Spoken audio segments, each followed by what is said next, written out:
tayo dito, 4 na piraso. Binaltan ko na siya, at hinugasan ko na rin. Then, meron tayo ditong wrapper na pinaghihimay-himay ko na rin. Kaya magra-wrapper tayo ng itlog. Let's go. Wrapper natin. Ikot natin siya sa wrapper.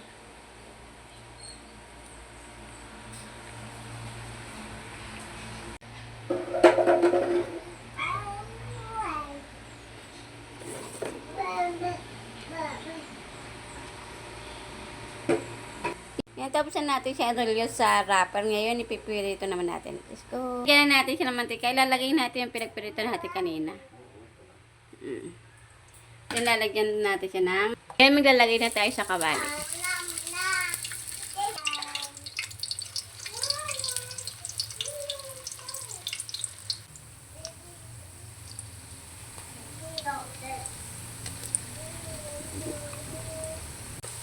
Tuin na natin. Kung matagal mantika, wala kang butas naman.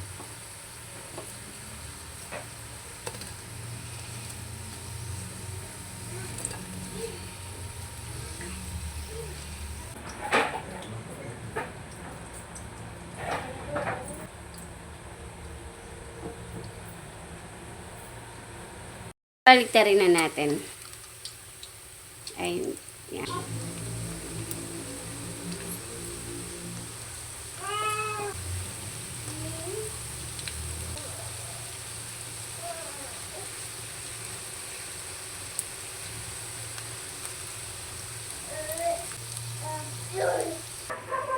Yan, hanguin na natin. Dahil sa luto na, hanguin na natin.